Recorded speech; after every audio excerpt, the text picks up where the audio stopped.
வணக்கம். என் பேர் எடிசன். நான் ஒரு சூழலியலாளர். இந்த சுப்பிரமணியம் பிரபாங்கிறவர் ஃபேஸ்புக்கில் ஒரு அருமையான கருத்தை பதிவிட்டிருக்கிறார். மன்னாரில் இருக்கிற ஆட்கள் எல்லாரையும் மடையரண்டு நினைச்சு கதைச்சிருக்கிறார் போல. ஆனால் மன்னாரில் நிறைய படித்தாக்கள் இருக்கிறாங்க, நிறைய போராளிகள் இருக்கிறாங்க, நிறைய விஷயங்கள் சாதனைகள் செய்தாக்கள் நிறைய இருக்கிறாங்க. உங்களுக்கு தெரியாது போல. நான் உங்களுக்காக இந்த பதிலை போட இல்லை, என்ன பிரயோசனம் இல்லைன்னா உங்களுக்கு அறிவில்லைங்கிறது பார்க்க தெரியுது. ஒரு பக்கத்து நியாயத்தை கதைக்கிறார்கள் அல்லது ஒரு பக்கத்தால் மட்டும் வால் பிடிச்சி தொங்குறாக்களை பற்றி நான் கதைக்கிறது இல்லை. அதால் அது வேணாம். நான் இதை போடுறது எங்களோட சனங்களுக்கு உண்மையாக தெரியணும். இப்படியான பைத்தியகாரத்தனமாக கதைக்கிறாக்களை பற்றி கணக்கெடுக்க தேவையில்லை. இது ஒரு விஞ்ஞான ரீதியில் அடிப்படை ஆதாரம் இல்லாத ஒரு சும்மா ஒரு ஒரு ஒரு கதைக்கணுமென்றதுக்காக கதைச்ச கதைங்கிறது எங்களோட சனத்துக்கு தெரியணுமென்றதுக்காக தான் நான் இதை கதைக்கிறேன். நீங்கள் போட்டிருக்கிறீர், இதில் போட்டிருக்கிறீர் சுப்பிரமணியம் பிரபாங்கிறால் போட்டிருக்கிறீர், சமூக பொறுப்பற்ற சமூகமாக செயற்படும் ஒரு சமூகம் முன்னேற்றம் அடைவதில்லையா? சமூக பொறுப்பு இல்லாமக்கு ஒரு சமூகமாக செயற்படவே இயலாது. அப்போ சமூகமாக செயற்படுறாங்கன்னு சொன்னால் அவங்க சமூக பொறுப்புள்ளார்கள். ஒரு சமூகம் முன்னேற்றம் அடைவதில்லைன்னு போட இயலாது. அப்படி தனித்தனியாக வேணும்னா முன்னேற்றம் அடையாமல் போகலாமே தவிர எப்பயாவது சமூகமாக சேர்ந்துட்டாங்கன்னா அவங்க முன்னேற்றம் அடையாமல் போனதா ஒரு இடமும் சரித்திரம் இல்லைன்னு. எங்கடாக்கள் நீங்கள் யோசிச்சுக்கலுங்க. அவர் போடுற கதைகளை பார்த்துக்கலுங்க. மன்னாரில் அமைக்கப்பட்ட காற்றாலை மின் உற்பத்தி திட்டத்துக்கு எதிராக ஒரு பாதிரியாற்ற தலைமையில் ஒரு குழு போராடுதான். இந்த பைத்தியக்காரனை என்ன சொல்கிறது? ஒரு பாதிரியாற்ற தலைமையில் போராட இல்லை, பாதிரியாரும் போராட்டத்தில் இருக்கிறார். விளங்குதா? முஸ்லீம் மக்கள் இருக்கிறாங்க, தமிழ் சைவக்காரர் இருக்கிறாங்க, வேதக்காரர் இருக்கிறாங்க, சமயமே இல்லாதாக்கள் இருக்கிறாங்க, ஆம்பளைகள் இருக்கிறாங்க, பொம்பளைகள் இருக்கிறாங்க, லோயர் மாதிரி இருக்கிறாங்க, சூழலியலாளர்கள் இருக்கிறாங்க, கடல் தொழிலுக்கு போகிறவன் இருக்கிறான், விவசாயி இருக்கிறான், கூலி வேலைக்கு போகிறவன் இருக்கிறான். இப்படி எல்லாரும் தான் இருக்கிறாங்க.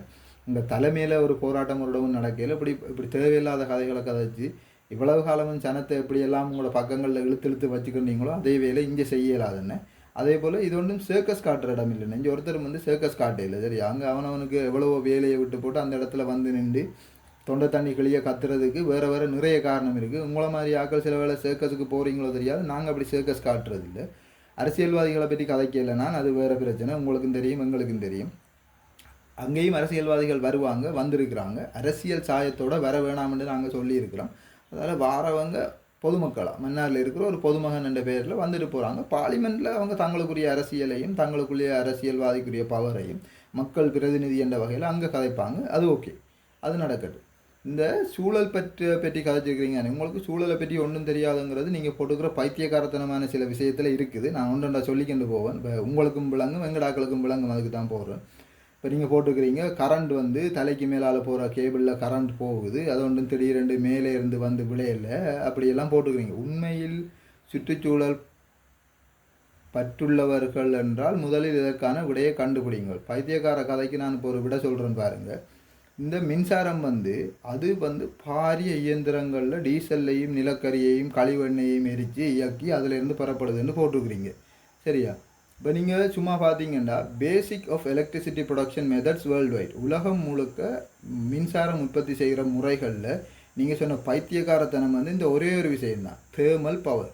அதாவது நிலக்கரி, ஆயில், நேச்சுரல் கேஸ் இதுகளை எரித்து அதில் இருந்து எடுக்கிறது. அதை விட ஹைட்ரோ பவர் இருக்குது, நீர்நிலையிலேருந்து மின் எடுக்கிறது. நியூக்ளியர் பவர் இருக்குது, வின் பவர் இருக்குது, சோலார் பவர் இருக்குது. சரியா? இப்படி நிறைய இருக்கேக்குள்ள நீங்கள் இப்போ கதைக்கிறது மன்னாரில் இந்த வின் பவரை வச்சு கரண்ட் அள்ளி எடுத்துடலாம். அப்போ அதை பற்றி கதைக்கிறீங்க. இந்த சோலார் பவரை பற்றி ஏன்னு ஒருத்தரும் கதைக்கிறாங்க இல்லை, உங்களுக்கு தெரியுமா? இந்த ஹைட்ரோ பவர் ஜென்ரேஷனை கூட்டுறதை பற்றி ஒருத்தரும் கதைக்கிற இல்லைன்னு தெரியுமா? இது தனிநபர்களுக்கு வருமானம் சேர்க்கும். இது தனிநபர்களுக்கு வருமானம் சேர்க்கும். இதுவும் தனிநபர்களுக்கு வருமானம் சேர்க்கும் அல்லது கம்பெனிகளுக்கும் வருமானம் சேர்க்கும். சூழல் பாதிப்பு மிகவும் குறைஞ்சது. இது சூழல் பாதிப்பு இன்னும் மிக மிக கூடுனது. இதுலேயும் சூழல் பாதிப்புகள் இருக்குது. ரைட், அதை விட கீழே இன்னும் நிறைய விஷயங்கள் இருக்குது. நாம் திரும்ப உங்களோட கதைக்கு வருவோங்கண்ணே. இப்போ இப்படி போட்டுருக்கிறீங்க தானே, ஒரு பாரிய அனல் மின் நிலையத்திலிருந்து இயந்திரங்களை வெளிப்படுத்துகிற அதிர்வு, புகை, கார்பன் போன்ற பல கிலோமீட்டர் சுற்றளவுக்கு பாதிப்பு ஏற்படுது. உங்களுக்கு தெரியாது, நுரைச்சோலையில் இந்த அனல் மின் நிலையத்தை உருவாக்குற நேரத்தில் எங்கள்கிட்ட விண்ட் டர்பைனுக்கோ அல்லது சோலார் பேனலுக்கோ விண்ட் டர்பைனுக்குரிய டெக்னாலஜி எங்கள்கிட்ட இருக்கையில், அதால் நாங்கள் அதை செய்யலை. சரி, ஆனால் அந்த காலத்திலேயே சோலார் பேனலுக்குரிய டெக்னாலஜி இருந்தது தானே. அரசாங்கம் ஏன் இந்த அனல் மின் நிலையத்துக்கு ஓடி தெரிஞ்சுன்னு உங்களுக்கு தெரியுமா? உங்களுக்கு தெரிஞ்சிருக்காது. தெரிஞ்சிருந்தா நீங்கள் இந்த கதையை போட்டிருக்க மாட்டீங்க தானே. அதில் இருந்து 5 கிலோமீட்டர் தூரத்துக்கு அங்கால ஒரு வீட்டில் இருக்கலாது உண்மை, அதில் அதிர்வு வரும் உண்மை, இதயம் வேகமாக துடிக்கும். இதைத்தானே நாங்களும் சொல்கிறோம். அனல் நிலையமோ காற்றாலேயோ மக்களுக்கு பாதிப்பண்டா வேணாம். அன்றைக்கு நீங்கள் போராட இல்லை அல்லது போராடி உங்களால் வெள்ளையலாமுக்கு போயிட்டு அதுக்கு நாங்கள் மனம் தாழ்ந்து வருந்துறோம். உங்களுக்கு நடந்த கொடுமைக்கும் உங்களுக்கு நடந்து கொண்டிருக்கிற கொடுமைக்கும் நாங்கள் அதுக்காக உங்களோட சேர்ந்து போராடுறதுக்கு நாங்கள் ஆயத்தமாக இருக்கிறோம். வாங்க அதுக்காக போராடி அதுக்குரிய உரிமையையும் உங்களுக்குரிய உரிமையை பெற்றெடுப்போம். அதில் ஒரு பிரச்சனையும் இல்லை. வைப்ரேஷன் ரீங்காரமாக தொடருது, இதைத்தானே என்ன நாங்களும் சொல்கிறோம். எங்களுக்கு வைப்ரேஷன் உங்களுக்கு வருகுது ரத்தம்ங்கிறீங்க, எங்களுக்கு வந்தால் தக்காளி சட்னியாக இருக்குமென்னு நினைக்கிறீங்க போல். அப்படி இல்லை. ஃபேன் போட்டுக்கண்டு ஏசியை போடுறது, சொகுசாக இருக்கிறது, இதெல்லாம் ஓகே. நீங்கள் கதைச்ச மாற்றீடான பசுமை அனல் மின் நிலையத்துக்கு மாற்றீடாக பசுமை மின்சாரத்தில் முதலிடம் வகிப்பது காற்றாலை மின்சாரம். எங்கேயாவது சொல்லியிருக்கா? ஏதாவது ஒரு ஆதாரம் இருக்கா? பைத்தியகாரத்தனமாக இப்படி சொல்லக்கூடாது. சரியா? உலகத்தில் எவ்வளோ வழிமுறைகள் இருக்குது. அப்போ நீங்கள் திடீரெண்டா போல் உங்களுக்கு ஏதோ தெரியுமென்று சொல்லக்கூடாது. நீங்கள் வேண்டாம் ஆதாரங்களோட நிரூபிக்கணும். இப்படி காற்றாலை மின்சாரம் தான் இப்படி. சரி, நீங்கள் இப்போ காற்றாலை மின்சாரம் தான் என்று வந்தோன்னு ஆதாரத்தோடையே வந்துட்டீங்கன்னா நான் இன்னொரு கேள்வி கேட்பேன். எப்படின்னு சொன்னால், உண்மையிலேயே இலங்கையில் காற்றாலை மின்சாரம் உற்பத்தி செய்கிறதுக்கு முதல் பிரேரிக்கப்பட்ட பிரதேசம் எதுன்னு உங்களுக்கு தெரியுமா? ஹம்பாந்தோட்டை. அப்போ ஏன் அங்கே காற்றாலை வைக்கலன்னு கேள்வி கேட்டால் உங்கள்கிட்டையும் அதுக்கு பதில் இல்லை, எனக்கும் பதில் இல்லை. சரி, ஏனைய வழிகளோட இதே மிக குறைந்த சுற்றுச்சூழல் பாதிப்பை கொண்டிருக்குதுன்னு சொல்கிறீங்க. சரி, உண்மையிலேயே மன்னார் மத்திய ஆசிய பரப்பு பாதையில் இருக்கிற பறவைகள் இறங்குற கடைசி இடம். அந்த பாதையில் கடைசியாக வர இடம் இலங்கை. அதில் மன்னாரில் தான் இறங்க போகுது. அப்போ பறவைகள் பாதிக்கப்படுறது சுற்றுச்சூழலுக்கு பாதிப்பு இல்லைன்னு சொல்கிறீங்களா? அப்போ கொழும்பு யூனிவர்சிட்டியில் ரிசர்ச் செய்கிறவங்கலாம் பைத்தியக்காரன், நீங்கள் மட்டும் புத்திசாலி அப்படியா? இதற்கு எதிர்ப்பு தெரிவித்து தொடர்ந்தும் அனல் மின்சாரம் தான் உங்களுக்கு வாழ்வை நடத்த போகிறீர்கள். யாரு கேட்டது அனல் மின்சாரம் தான் எங்களுக்கு வேணுமெண்டு? எப்பயாவது கேட்ட நாங்களா? பைத்தியக்காரத்தனமாக கதைக்கக்கூடாது. ரைட்? இப்போ மன்னாரில் சோலார் பேனலை கொண்டு விண்ட் டர்பைன்ஸை கொண்டு பொருத்தி 100 மெகாவாட்ஸ் உற்பத்தி செய்ய போகிறோம்னு சொன்னால், அதே 100 மெகாவாட்ஸை சோலார் பவரில் உற்பத்தி செய்யலாம். மன்னார்லேயே உற்பத்தி செய்யலாம். நான் கேரண்டி. சரியா? உற்பத்தி செய்யலாம். இந்த 100 மெகாவாட்ஸ் மின்சாரத்தை உற்பத்தி செய்ய போகிறது யாருன்னு பார்த்தா ஒரு தனி கம்பெனி. அந்த தனி கம்பெனிக்கு தான் நிறைய லாபம் வரப்போகுது. அங்கே இருக்கிற மக்களுக்கு எல்லாம் சோலார் பாதிப்பு வரப்போகுது. இதே சோலார் பேனலை கொண்டு வந்தீங்கன்னா, ரூஃப் டாப் சோலார் பேனல்ஸை கொண்டு வந்தால், எந்த வீட்டில் நான் ஒரு 50 பேனலை பொருத்துவேன், பக்கத்து வீட்டுக்காரன் ஒரு 50 பேனலை பொருத்துவான். வேறு இடங்களில் அவங்க குறிப்பிட்ட அளவு பேனலை பொருத்த போகிறாங்க. அவங்களோட மின்சார தேவையையும் பூர்த்தி செய்து கொண்டு மேலதிக மின்சாரத்தை அரசாங்கத்துக்கு விற்க போகிறாங்க. அவங்களுக்கு வருமானம் வரப்போகுது. நாட்டோட வருமானம் கூட போகுது, வாழ்வாதாரம் மக்களோட வாழ்வாதாரம் கூட போகுது. இந்த கம்பெனிஸுக்கு ஃபண்டிங் யார் தெரியுமா? ஏசியன் டெவலப்மெண்ட் பேங்கில் கடன் எடுத்திருக்கு. இப்போ இந்த வட்டியை கட்டத்தானே போகிறாங்க. யாருக்கோ காசு போகுது. இந்திய கம்பெனி ஃபேன் வச்சு டர்பைனை வச்சுதுண்டா யாருக்கு அந்த காசு போகுது? இந்திய கம்பெனிக்கு போகுது. ஏன் சொந்த நாட்டுக்காரர்கள் முன்னேறது உங்களோட அரசாங்கம் விரும்பலைங்கிறது உங்களுக்கு பதில் சொல்லிடுமா? அதை விட்டு போட்டு அனல் மின் நிலையத்தை கட்டி பிடிச்சின்னு கிடக்கிறதுக்கு நாங்கள் ஒருத்தரும் விரும்பல. சோலார் பேனல் வடிவாக மாற்று திட்டங்கள் நிறைய இருக்குது. மக்கள் வசிக்காத பிரதேசங்கள், வேறு நாடுகளில் காற்றாலைகள் அமைக்கப்பட்டிருக்கிற இடங்களை பாருங்கள், படியுங்க. சரியா? அதை விட்டு போட்டு சும்மா டக்கண்டு ஓடி அனல் மின் நிலையத்தால் பிரச்சனை வருதுன்னு கதைக்காதீங்க. வருகுது, யார் இல்லைன்னு சொன்னது? அனல் நிலையத்தால் பிரச்சனை வருது, அணு மின் நிலையத்தால் பிரச்சனை வருகுது, எல்லாத்துலேயும் பிரச்சனை இருக்குது. நாங்கள் சொல்கிறது எங்களுக்கு காற்றாலையால் அமைக்காதீங்கன்னு மன்னாரில் ஒருத்தர் உங்களுக்கு சொல்லலை. எங்களுக்கு வாழிடத்தையும் எங்களோட வாழ்வாதாரத்தையும் அழித்து காற்றாலை அமைக்காதீங்கன்னு தான் கதைக்கிறோம். இலங்கையிலே மின் கட்டணம் ஏன் உயர்வில் இருக்கிறது? அது உற்பத்தி செய்யப்படும் செலவு அதிகமாக இருப்பதால் கட்டணமும் அதிகமாக இருக்கிறது. சரி, அதில் நிலக்கரி இறக்க டெண்டரில் லஞ்சம் வாங்கினது, அதே போல் அனல் மின் நிலையத்தை தான் உருவாக்கணும் என்று அடம் பிடிச்சதுக்குரிய காரணங்கள் போய் ஆராய்ஞ்சு பாருங்கள். அப்போ தெரியும் ஏன் அப்படி வந்ததுண்டு. சுற்றுச்சூழல் பாதிப்பிலிருந்து நாடு மீள வேண்டாமா? ஆனால் ரோட்டில் ஒரு நாள் நீங்கள் குப்பை கொட்டையில் ஜன்னலால் வெளியில் எட்டி எச்சி துப்பையில்லைண்டா உங்களை நான் மதிக்கிறேன். உங்களோட வீட்டு குப்பைகள் எல்லாத்தையும் நீங்கள் ஏழுமான அளவுக்கு மீள் சுழற்சி செய்கிறீங்க அல்லது அதை அப்புறப்படுத்த வேண்டிய முறையில் அப்புறப்படுத்துகிறீங்கன்னா நான் உங்களை மதிக்கிறேன். அப்போ தான் சுற்றுச்சூழல் பாதிப்பிலிருந்து நாடு மீளுமே தவிர நீங்கள் இப்படி கதைக்கிற மாதிரி அனல் மின் நிலையத்தையும் காற்றாலையையும் ஒப்பிட்டு கதைக்கிறதால அப்படி ஒன்றும் நடக்க போகிறது இல்லைன்னு. உங்களிடத்தில் ஒரு மின் உற்பத்தி நிலையம் வரக்கூடாது, ஆனால் உங்களுக்கு மின்சாரம் மாத்திரம் வர வேண்டும். சொல்லவே இல்லைன்னு. பூநகரியில் இருந்து யாழ்ப்பாண பக்கம் இருந்து மன்னார் வரைக்கும் சோலார் பேனலில் பொருத்தி கரண்ட் எடுத்து மெயின் கிரிட்டுக்கு கொடுக்குறதுக்கு எவ்வளவு பேர் ஆசையாக இருக்கிறாங்க, ஆர்வமாக இருக்கிறாங்க, காசை கட்டியாக வச்சுக்கின்னு பார்த்துக்கிட்டு இருக்கிறாங்க. பெர்மிஷன் கொடுக்கலன்னு 7 மணி நீங்கள் இந்த அரசாங்கத்தோட கதைச்சு இந்த பெர்மிஷன் ஒருக்கா வாங்கி கொடுத்து விட்டுட்டீங்கன்னா 100 மெகாவாட்ஸ் என்ன நாங்கள் உற்பத்தி செய்து வர கரண்டில் இந்தியாவில் வேறு பாகிஸ்தானுக்கும் கரண்ட் கொடுக்கக்கூடியதாக வரும். அப்போ அதால் அடிப்படை தரவுகள் தெரியாமக்கு சும்மா பெம்பலாக ஒரு ஃபேஸ்புக்கில் எழுதலாம்ன்றதுக்காக எழுதக்கூடாது. அது அவ்வளோ நல்லமும் இல்லை, உங்களுக்கும் கூடாது. நாடு சுற்றுச்சூழல் பாதிப்பில் இந்த நாடு மீளுது, உங்களுக்கு உற்பத்தி நிலையம் வரக்கூடாதான்னு கேட்குறீங்க. மின்சாரம் மாத்திரம் இது ஒரு அற்பத்தனம். நீங்கள் சொல்லியிருக்கிறது தானே, அது அற்பத்தனம். நீங்கள் கதைக்கிறது ஒரு அற்பத்தனமான விஷயம். ரைட்.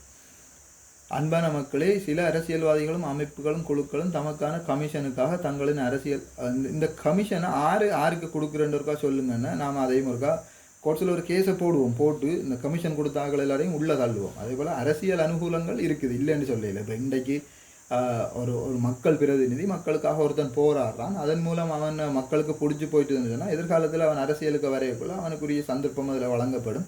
அது அனுகூலம் தான். ஆனால் அதுக்காக மட்டும் பிழைப்பு நடத்துகிறார்கள் குறைவன். அப்படி நீங்கள் நினைச்சிங்கன்னா அதுக்காக மட்டும் இங்கே பிழைப்பு நடத்துகிறார்கள் குறைவு. பிழையாக வழி நடத்துவார்களோ சில பேரை பிழையாக வழி நடத்துவாங்க. ஆனால் ஒரு மக்கள் குழுவை அந்த மக்கள் குழுவை வழி நடத்துகிற நேரத்தில் அங்கே ஒரு பிரச்சனை வராதுன்னு நினைக்கிறேன்.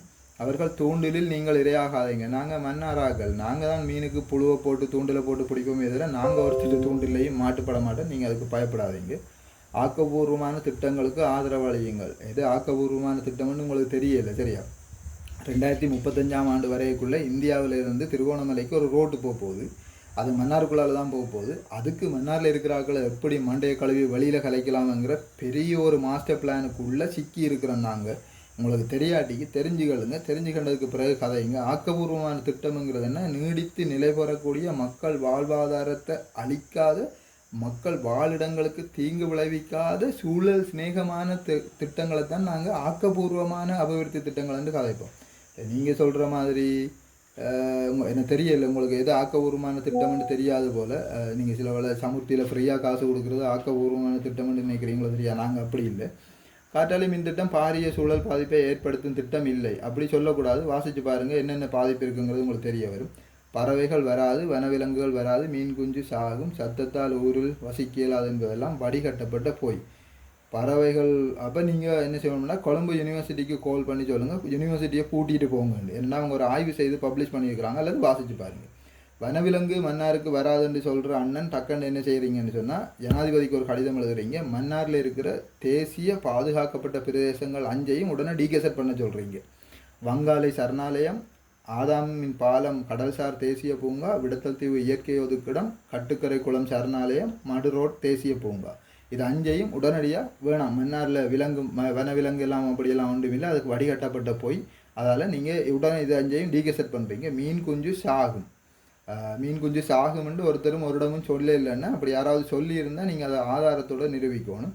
சத்தத்தால் ஊரில் வசிக்க இயலாது என்பதெல்லாம் வடிகட்டப்பட்ட போய். என்ன செய்கிறது? அண்ணன் உங்களை கொண்டு வந்து நறுவெளி குளத்தில் ஃபேனுக்கு பக்கத்தில் 2 நாள் கட்டி வச்சா தெரியும் சத்தம் வருமா வராதாண்டு. பரவாயில்ல, விடுங்க, பிழைச்சி போங்க. பறவைகளும் விலங்குகளும் தம்மை சூழலுக்கு ஏற்றாற்போல் இசைவாக்கம் செய்யக்கூடியவை. அப்போ வில்பத்து ரோட்டை திறக்க சொல்லுவோம்னு அதுகள் இசைவாக்கம் அடையும் வந்து அதை கேளும் அவங்களால. இவை மாறிக்கொள்ளும்னு சொல்கிறீங்க. அப்படி இல்லை, இசைவாக்கம் அடையும் தான். டக்குன்னு 4 நாளில் 5 நாளில் இசைவாக்கம் அடையாது. ஒரு 30 வருஷம் 40 வருஷத்துக்கு பிறகு வேணும்னா பறவைகள் வந்து தங்களோட பரப்பு பாதையை மாற்றிக்கொள்ளலாம்.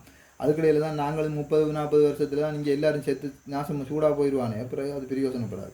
கமிஷன் கிடைத்தால் இவர்களும் மாறிவிடுவார்கள். உங்களை போல ஆக்கள் மன்னாரில் இல்லை, சரியோ? கமிஷன் வாங்கி கண்டு மாறுறாக்கள் சட்டியான குறைவு. இருக்கிற 10,000 பேரில் 10 பேர் வேணும்னா கமிஷன் வாங்கலாமே தவிர மாறலாமே தவிர நாங்கள் அப்படியான ஆக்கள் இல்லை.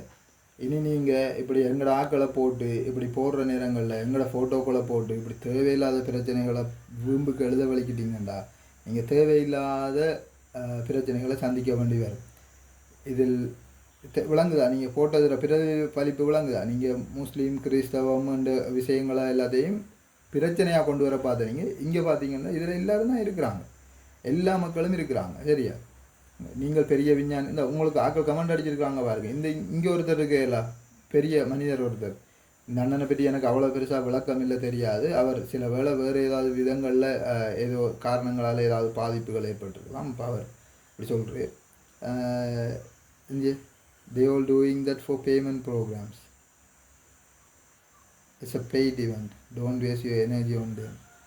இந்த எனக்கு விளங்கியலை, இது என்னண்டே விளங்கியலை. சரி, என்ன செய்கிறது? நாம் அழிஞ்சதும் நாம் அழிக்கப்பட்டதுக்கு நாம தான் காரணம். அப்போ அதால் தென்னிலங்கையில் வந்து சிங்கள ஊடகவியலாளர்கள் சிங்கள நண்பர்கள் வந்து நம்மளோட கதைக்கிறாங்க, என்ன செய்யலாம், உங்களுக்கு இந்த பிரச்சனைகளை எப்படி எதிர்கொள்ளலாம்னு. நம்மட அண்ணன், நம்மட சொந்தக்காரன், நம்மட பக்கத்து வீட்டுக்காரன் தான் நமக்கு ஆப்படிக்கிறதுக்கு முதலாவது அனுப்பாங்க. சரி, அப்படி என்னன்னா இந்த இப்போ சொல்கிறேன் இந்த சுப்பிரமணியம் பிரபாங்கிற அண்ணனுக்கு வேணுமெண்டா தெரிஞ்சாக்கள் யாராவது இருந்தால் இவருக்கும் ஷேர் பண்ணி விடுங்க.